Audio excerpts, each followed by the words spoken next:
Do świąt coraz bliżej. Czas zabrać się za świąteczne wypieki. Właśnie, my na co dzień bardzo mało wypieków robimy. Wolimy sobie zjeść taką śliweczkę na krótko podgotowaną albo banana z odrobiną jogurtu sojowego, ale w święta nie wyobrażamy sobie, żeby na Wielkanoc nie było mazurka.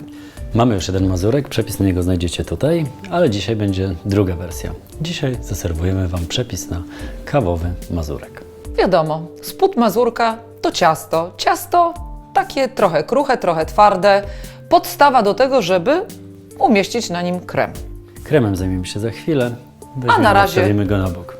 A na razie zajmiemy się ciastem. Mamy tutaj 3 gatunki mąki. Ryżowa, jest jej najwięcej. Trochę mniej mąki gryczanej i tyle samo mąki z ciecierzycy. Ona sprawi, że to ciasto będzie kruche. Do tego dodajemy resztę suchych składników, czyli pół łyżeczki sody, ponieważ w cieście bezglutenowym nie dajemy proszku do pieczenia, chyba że bezglutenowy. Szczypta przysłowiowa soli, ona sprawi, że ciasto nie będzie mydłe. Siemię lniane mielone, żeby ciasto się kleiło. Cukru nie damy dużo, bo masa na mazurku będzie słodka. I mamy tutaj cukier z kwiatów kokosa. Wszystkie suche składniki mieszamy.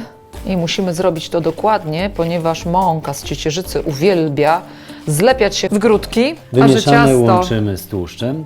Mamy tutaj olej. żeby ciasto było kruche.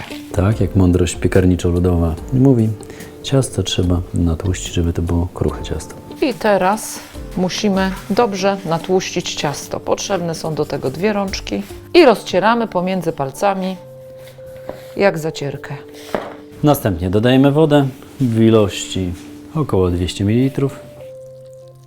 I to jest taki etap, że będzie się każdemu wydawało, że ciasto jest bardzo, bardzo luźne, ale mąka z ciecierzycy i siemię lniane zaraz będą pięknie wchłaniały tą wodę i sami zobaczycie, że za chwileczkę ono nie będzie takie rzadkie.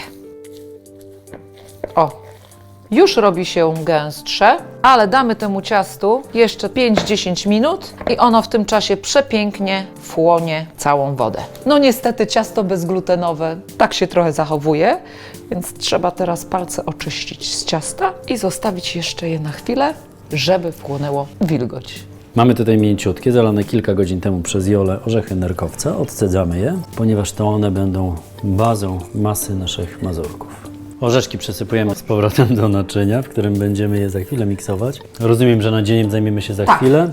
Tu mamy już... Ciasto ma już naprawdę odpowiednią konsystencję. Zobaczcie, jest nawet suche. Ręce moczymy w tłuszczu, żeby ciasto nie przywierało, bo ono jest niby suche, ale uwierzcie mi, jak zaczniemy je łapać w ręce, o, już próbuje się przykleić. Dzielimy na pół i każdą z tych części na 3. Raz, 2 i 3. W międzyczasie zabieramy ruszt i nastawiamy połowę naszego piekarnika na temperaturę 180 stopni, ponieważ w takiej właśnie będziemy piekli spody naszych mazurków. Mazurki mogą być prostokątne, mogą być w różnych kształtach, mogą też przypominać kształt jajka, jednak my lubimy najbardziej foremki tartowe i właśnie w takich w tym roku przygotowujemy nasze świąteczne wypieki. Jak widzicie, po mnie Mirek zawsze poprawi ciasto, bo to on u nas jest od formowania ciasta pod tarty i mazurki. Ja mogę mu przygotować tylko bazę. To jest bardzo, bardzo poważne zajęcie. Oczywiście, że tak, bez tego nie byłoby ładnych mazurków i pięknych świątecznych wspomnień. I tak przygotowane, spody wstawiamy do piekarnika i będą się tu piekły przez około 15 do 20 minut.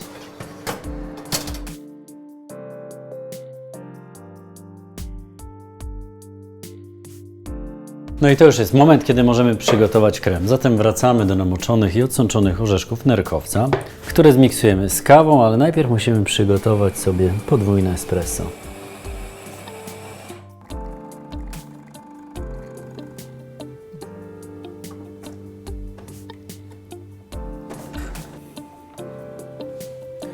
I podwójne espresso, czyli 2 espresso trafiają do orzeszków.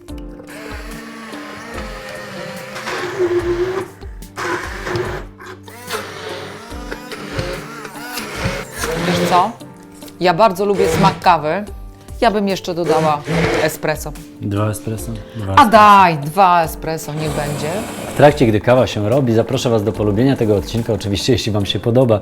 Jeśli tego jeszcze nie zrobiliście, zasubskrybujcie kanał, jeśli macie na to ochotę, a wtedy będziecie mogli sobie nacisnąć ten dzwoneczek i w tym momencie nie ominie Was nic, co dzieje się w naszej kuchni.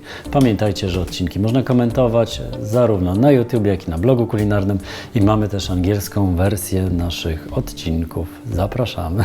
Kawa gotowa, Dolewamy kawę i możemy już 3 dodać. espresso, dolewamy 4 espresso. I dodajemy cukier. Oczywiście każdy doda sobie cukru tyle, ile potrzebuje i ile uważa za stosowne.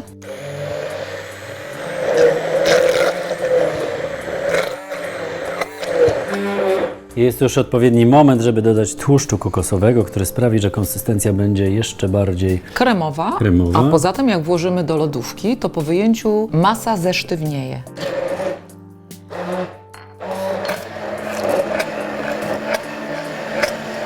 Oczywiście wszystko według upodobań.